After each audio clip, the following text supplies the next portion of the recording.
Good morning. We want to welcome everyone joining by live stream, and we are certainly pleased with the presence of everyone who is here in the room together. It is a privilege and a pleasure to be able to call upon our God and to do so in the company of others who share a faith in Him and a trust in Him and a love for Him and for each other. And that's something that I enjoy each and every week when we assemble together. You're such an encouragement to me, and I hope I am to you as well. This morning I want to present a lesson basically that revolves around Exodus chapter 20, which quite famously is where God through Moses gave Israel the 10 Commandments, as a reminder of who they were and how they were to live their lives. Many of you, like me, growing up, heard your father say on any number of occasions when you left the house, remember what? Yeah, remember who you are. Remember who you are. And implied in that was a sense of shared identity. In a sense, my father or my mother, whoever the authority figure, maybe a coach. I actually remember one of our coaches using that phrase toward us on the team quite a bit in middle school. And it sort of had the idea that we all had a sense of identity. We knew who we were. And therefore, having known who we were, how we should conduct ourselves. We wanted to live in a way that was consistent with our identity. But I really wonder today how that expression falls on so many young people, especially today. Remember who you are. When I feel like young people today in particular are not necessarily you guys, but in general in the world today, so many young people are living through what we could call an identity crisis. They really don't know who they are. And therefore the admonition to remember who you are and therefore live consistently with that could perhaps be rather unsettling or even confusing.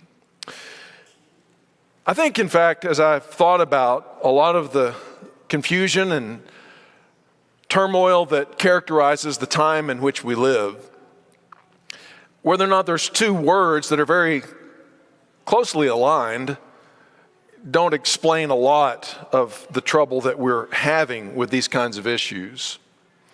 And those two words, the first of them is authenticity. We're all wanting to live authentic lives. And by authenticity, we mean aligning our actions with our values and our beliefs. And again, in a more traditional situation, the one that I described earlier, when I would leave the house and my dad would say, remember who you are, I was supposed to align my actions with the identity that I had received from the authority figures in my life who had informed me as to what my identity was. I knew who I was, and therefore I needed to live in alignment with or consistent with the beliefs and values that I had received from them. And consistent with that is this word authority. I recognize my dad, my teachers, the larger culture in many respects as having this authoritative role, this right to, as it were, even impose upon me a sense of beliefs and values that I had been taught and trained in. And so since I recognized them as authority, I understood that to live authentically meant to align myself with what they had taught. But what do you do, as I suggested a moment ago, if you're a young person living in a time in which you're told that nobody has the right to tell you who you are, and that your identity is not something that you receive from outside, from authorities that speak over and into your life, but you derive it from the inside out? How does all of that make sense? Well, in this sense, then to live an authentic life means that I don't look out or up, but I simply look within, and I try to get a fix on how I feel. I want to try to discover what my truth is. And then I want to live consistent with that, regardless of what anyone around me thinks.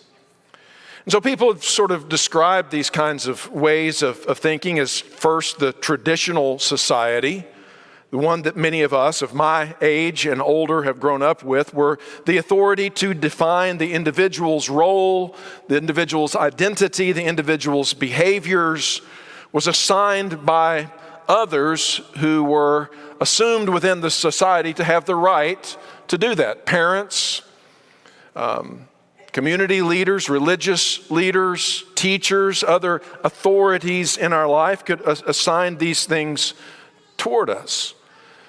And that's kind of what we even define the word culture to mean. To have a culture is where one generation passes on to the next generation its traditions, its values, its beliefs, and so we are enculturated. We have these things inculcated to us by the authorities, and we live them out in our generation and pass them on to the next. And that is a traditional society.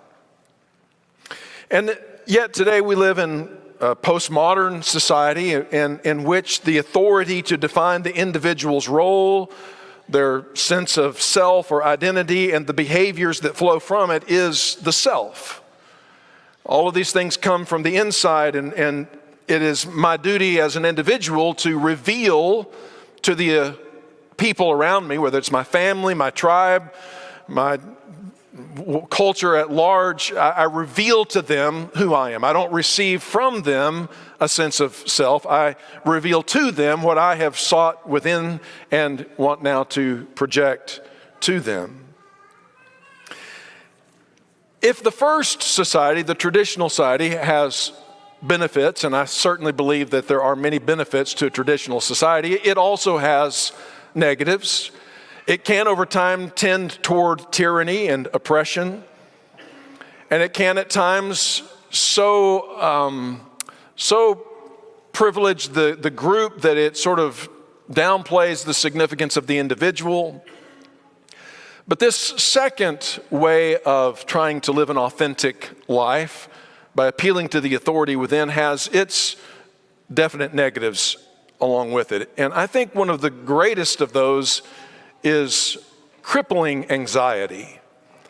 And as I've tried really hard to think for a long time about why we're living in a time in which young people in particular report levels of anxiety that are literally perhaps at an all-time high in the history of humanity, I think this is one of the big reasons why. All the burden of trying to figure out who I am and how I should behave and represent myself to the world is totally shouldered by the individual. And the fact of the matter is, most of us find that burden to be more than we can bear.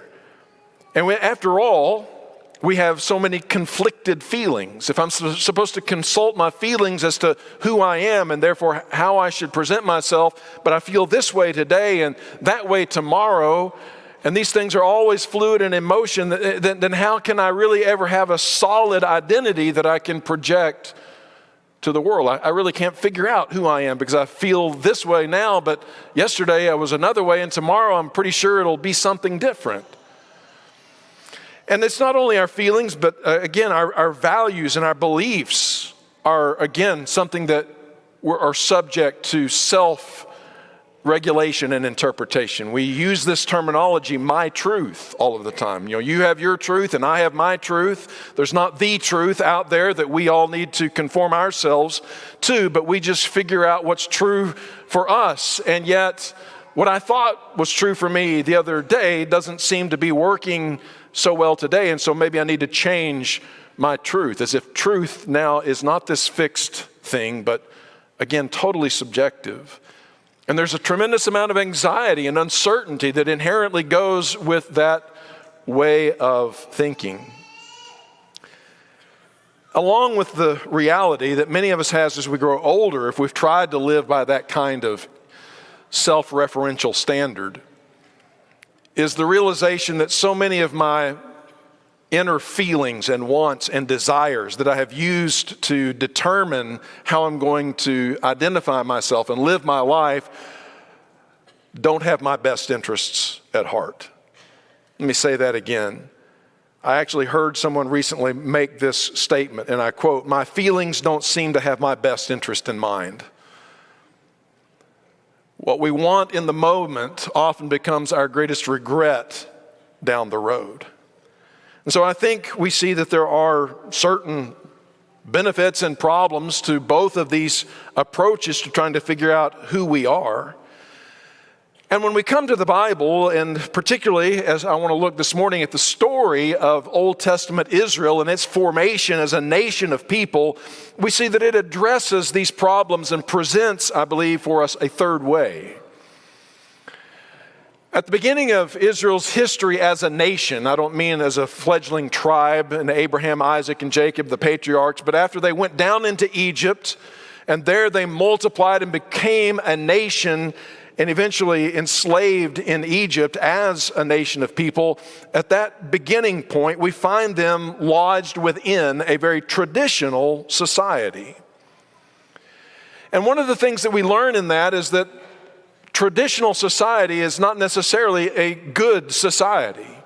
Just because something is traditional and just because there are authorities in place that impose their values and beliefs and behaviors and identity upon us doesn't mean that's a good thing. So we should disabuse ourselves of the idea that, well, traditional value, traditional society good, individualistic society bad. It's not that simple, and the Bible doesn't address it that way. Here's a very traditional, hierarchical, structured society with Pharaoh at the top and his nobles and the royal family and advisors below him, a priestly caste below that, and then pretty much everybody below that into some sort of servile function as slaves, more or less. And certainly that was the place in which the people of Israel found themselves.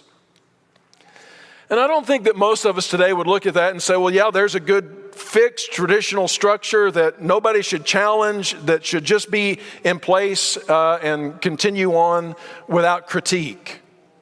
The Bible doesn't address it that way. Instead, it addresses it like this. It says in Exodus chapter 1, beginning in verse 8, it says, "Then a new king," that is a king over Israel, a new Pharaoh, to whom Joseph meant nothing, forgetting his past, came to power in Egypt, and he said, look, he's got his advisors, the council, the royal council around him, and he says, look, the Israelites, this nation of people who live among us, they have become far too numerous for us. They've multiplied and grown and become this great nation. And so it says, come, let us deal shrewdly with them. Come on now, we've got to get our heads together and think about this problem of a large group of people living within our borders who present a threat to us. He says, if war were to break out, if we were invaded or perhaps some civil disruption occurred, then we've got this people group and they could join forces with our enemies, fight against us, and then they would leave the country. And there would go all of our forced slave labor. So Pharaoh wants to deal with this particular problem. So here was their solution. They put slave masters over them to oppress them with forced labor. And it says that they built Pithom and Ramses and store cities for Pharaoh. Now this is sort of the archetypical idea of a structured, hierarchical, traditional society, with Pharaoh at the top, and as we've said before, people all the way down with Israel finding themselves in the position of slaves at the bottom. And Pharaoh's authority, his absolute authority, seems to simply be assumed within the culture. And it extends as far as the very life and death of the people who are under him. The people who are below exist simply to serve those who are above, with Pharaoh at the top. And so when he perceives them to be a threat, not only does he put them to forced labor, but when he finds that that doesn't stop their exponential growth, he resorts to even more extreme measures. And it says in verse 22 that Pharaoh gave the order to his people, every Hebrew boy who was born you must throw into the Nile, but let every girl live. Who has the right to determine who lives and who dies in this society? The authority at the top, which they saw as Pharaoh. And so through the various, perhaps bureaucratic channels, he could send out this message to all of his people. And if you see a Hebrew boy born, his life is forfeit. He is cast into the river Nile. That's the way we're going to deal with this overpopulation of this people who are a threat to our national security. And so again, it seems that this is something that may not be preferred, but it is the way that it is in this very traditional and structured society. But those who are at the bottom and who are suffering the pain of seeing their offspring thrown into the river obviously don't feel too good about this. And so they do in verse 23 through 25 of chapter 2 what you might expect. They groaned in their slavery and they cried out. And their cry for help to God went up to God. Their cry over their burden and their pain and their suffering and the loss of their children goes up to God. God hears this. So in the biblical sense, there is an authority structure that exists within the world that is intended to be for good.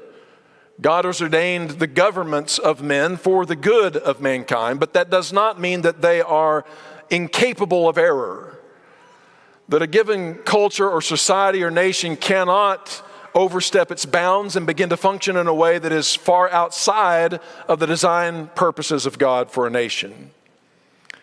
And that's clearly where Egypt is at, oppressing Israel, enforcing them into slave labor and murdering their offspring. And so God hears that. There's an authority above what they deem to be the highest authority.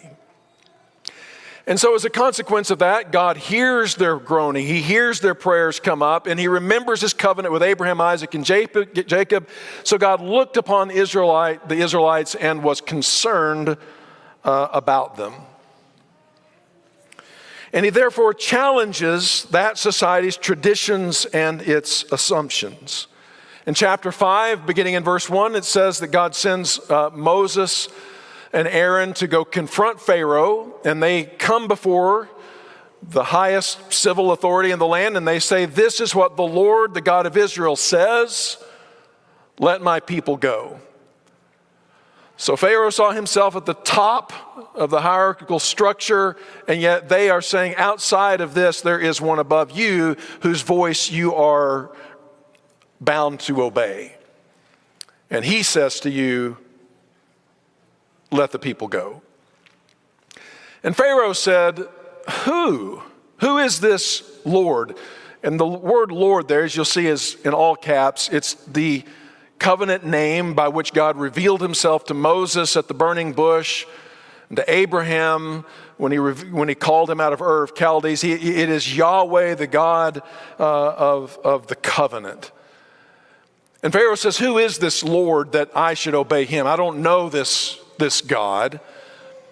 And he wants me to let Israel go, but Israel belongs to me.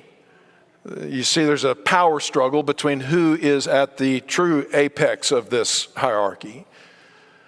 I do not know the Lord, and I will not let Israel go.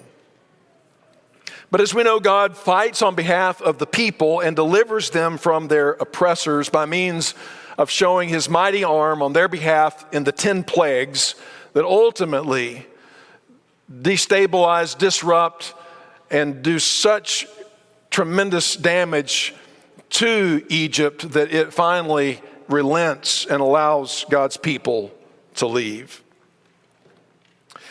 But it is extremely important at this point that we do not draw the opposite conclusion. And that is that God is basically anti-government, or that he's anti-authority, or that he's anti-hierarchy and structure, or anything of that sort. He does not lead them from this, what had become a tyranny, into a libertarian anarchy. a lawless situation. But instead, famously, he brings them to the place that we have called your attention to at the beginning of the lesson at Mount Sinai, where he gives them the 10 Commandments. The rules, the laws, the regulations by which people of Israel are to live. And you remember they are, you're to have no other God but me. You're not to take my name in vain. You are to remember the Sabbath and keep it holy. You are to honor your father and your mother. You are not to commit murder. You are not to bear false witness against your neighbor. You are not to steal their possessions. And you must not covet anything that your neighbor possesses. And so he, again, doesn't deliver them from a structured authoritarian system to something with no structure and no authority. But in this structure or authority, God is to be recognized as supreme, and there are laws that we are to live by in terms of our duty to Him and our responsibility to one another. And so he introduces these laws that he gives to Israel in this way, which is extremely important. He says in verses 1 and 2, the prologue to the 10 Commandments, God spoke all these words, and he says to Israel, I am the Lord your God. The words Lord, again, as I spoke a moment ago, speaks the Lord is Yahweh. It is his covenant name by which he has revealed himself to Moses and now to the people through his deliverance of them by the 10 plagues. And he is the Lord their God. Oh, I'm sorry, I went the wrong way. And God spoke all these words to them. I am the Lord your God who has brought you out of Egypt, out of the land of slavery. So I want you to notice that there is two things here. There's simply the definition of who he is in relation to them by nature of order of being. He is God, and they are Israel, his people. And that means he's the creator, and they're the created. The word that we get for authority in the English comes to us by the Latin word auctor, or author. And the idea is that the author of a story has the power to determine how the story goes. And the idea here is that God is the author of reality. He's the author of creation. He's the author of all that is, and therefore he is in the position to determine how the characters in the story are to behave, how they're to function, who they are, give them their identity, and show them how they are to act. Another analogy that the Old Testament uses in the book of Isaiah is that he's the potter and the creation is the clay. And as the creator, the potter, he has the right to mold and shape the creation as he sees fit. And the creation really has no grounds upon which to speak back or talk back to the potter as to why he's doing things the way that he's doing. And so God speaks to Israel first as its creator. I am God. I have made you. You didn't self-generate or bring yourself into existence. I am the God who has made you. But I'm also Yahweh. I am the God who has a history with you now as your Redeemer. Because not very long ago, he's saying you were slaves under the tyranny of Pharaoh, with your little boys being thrown into the river, and you were crying out for someone to deliver you from this oppression. And I'm the God who came into the rescue. And I delivered you out of that. And I've brought you to this place. And I'm reforming you now as a nation. And as a result of that, there's a way that I want you to live as your creator and your redeemer, that reflects back into the world the values that I want you to reflect, that reflect well on me. And so this is the God who brings them out, and this is how he relates to them in this new circumstance. Again, these are not arbitrary rules given by a dictator who clawed his way up and makes us follow his self-serving rules, but rather God, the creator, the maker, the author, has the right to tell his characters how to act, and he is the Lord, the personal covenant savior and redeemer who delivered them out of bondage. Now what this means is that Israel knew who they were. They had a very now strong sense of identity, both nationally and perhaps individually and within their families, because they knew whose they were. They knew who they were and what they should do because they now had a clear understanding of who God was who had delivered them. And this gave them, made everything kind of make sense for them. So authenticity for an Israelite meant aligning themselves in accordance with the author, the maker, and the Redeemer's will. That's what it meant to live an authentic life. It did not mean to say, well, I look over here and I see my neighbor's lawnmower, I see my neighbor's car, I see his house, I see his wife, and I really want those for myself. So I'm going to figure out a way to get that. Well, God said, no, you shall not covet your neighbor's lawnmower, your neighbor's house, your neighbor's car, your neighbor's wife. And so to live an authentic life would not say, well, I look in myself and I feel these strong urges toward my neighbor's wife. And so to live authentically would mean that I need to make some moves to try to get in the situation where I can have my neighbor's wife, because that would be true to my feelings. That's my truth. Now, her husband may have another truth, and he can deal with that, but this is my truth. These are my urges, these are my feelings, and to live an authentic life, I must align my desires with my behaviors. God says, no, you're not to do that, because I'm your maker, I'm your redeemer, and you're not to live this way. So authenticity for an Israelite meant not conforming my behavior to my urges, but conforming my urges to the revealed will of my Maker and Redeemer. Not because he's just another human who happens to be over me in a position of greater power, but because he is my Maker and because he loves me and redeemed me and knows what is best for me. I subject myself gladly to his rule. And as I think an honest person would reflect on the 10 Commandments, would have to come out and say, if you want a well-ordered society in which people can flourish and maximize their well-being, these rules would need to be respected and honored. So the question for you and I this morning is, who are you? And as a consequence of that, how should you live? Who am I, and how should I live an authentic life that is consistent with my identity? We have the same options. We can look around us at society and let it tell us what our values and beliefs ought to be. And of course, in a time in which we're living in a society that is fractured as ours is, you have to decide which of those authorities you're going to look to as dictating to you your beliefs, your values, your identity, and therefore your behavior.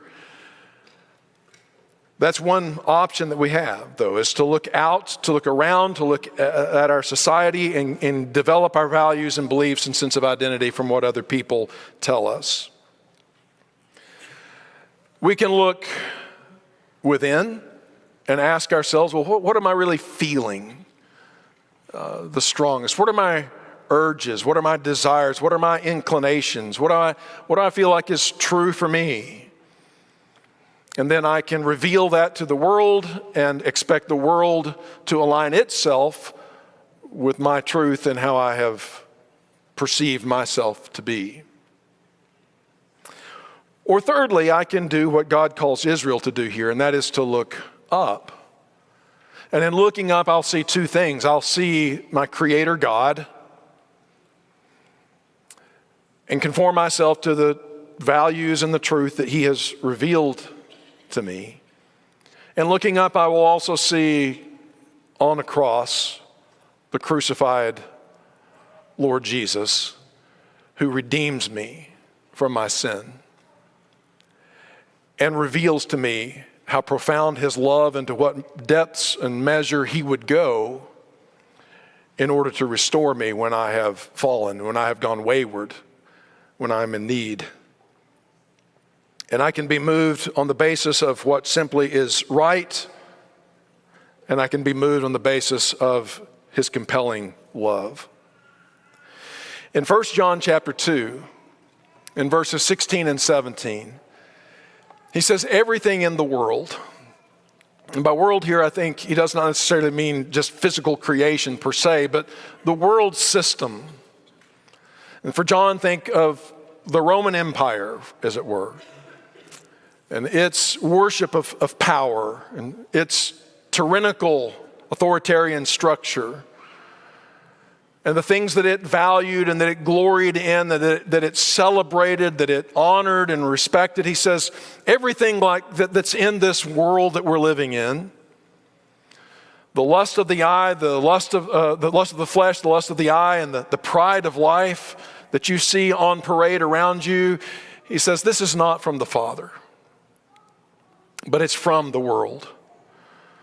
So there are values that are eternal, that are right and good because they come from the Creator God, that come down, that you can look up to and align yourself with, or you can look out around you and see what everybody else sees and what they desire, what they want, what they're chasing after, and you see all the advertisements and what your neighbor's doing and your rivals, and you can say, well, I want to get in on a piece of the action too. I want what they want, and you can allow that to propel and drive you forward.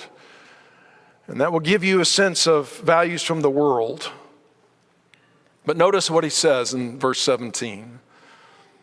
The world and its desires, they do what? They pass away.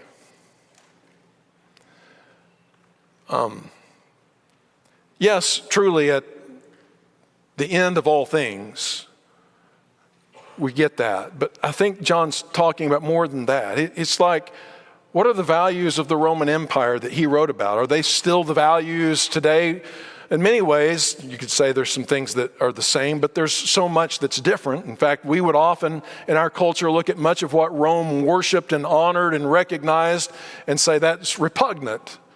And things that they despise, we might value as a culture, and some of that good, some of that bad. But the point is, what Rome and the people of Rome's day and the people to whom John wrote, the things that seemed so awesome to them have just morphed and changed and faded away and turned into something else. And since that time, over the course of 2,000 years, people's values, the things that they had lust of the flesh, lust of the eyes, and the things that they were prideful about, change over and over and over again. And the things that our world today is looking at as being so valuable, so precious, so desirable, and are doing everything to acquire and to be cool and to be accepted and to do whatever is the end thing at the moment, they're changing too. They're passing away. The clothes that you're wearing, that you think, man, this is so with it. This is so now. This is so, yeah, that's exactly the point. They're now. They're not tomorrow, I can guarantee you that. It'll be something different, and you'll look at the old pictures and laugh and laugh and laugh at the styles that we had back then. It's passing away. So the point is not that we can't dress in the styles of the time, but our values, our beliefs, are we really going to anchor them to the ever-changing values of the traditions of the society around us or of those that we feel within us? Or are we going to anchor them to something eternal? And trust in our God who has in his word revealed to us his values and his truth that stand eternal. And so I can align myself with that and live an authentic life. Not because it's always what I feel or what I want or what seems even best to me in the moment, but because I trust an ultimate authority that is higher than I, And I want to abide forever with God by aligning myself with his ways and his values, because he made me and he redeemed me and he loves me. So let us live authentic lives by looking to God's word and aligning ourselves with it. Now, as we wrap up this morning, one thing I want to remind you of, I know it's a struggle to read our Bibles, and maybe reading through the Bible in a year wasn't one of your goals, and hey, that's fine. But I know a lot of us have started out doing that, and we've struggled. We have the cool app, and it's helpful, but we still kind of get bogged down somewhere in some of the Old Testament minutiae as we feel about it. Well, here's a really interesting thing that I want to exhort you to consider. Wednesday, I think it is, starts Matthew chapter 1. Guess what? We're moving into the New Testament. And so even if you've not kept up that well, here's an opportunity to step back in, to say, well, I want to hear what my Creator and the Lord Jesus, my Redeemer, has to say so that I can align my values with theirs and live a truly authentic life and keeping with the truest authority. Then let's get started reading what he has to say and be encouraged by that. Well, if you're not a Christian this morning, maybe you have been crushed under the burden of trying to figure out who you are and what you should do on your own by looking inward.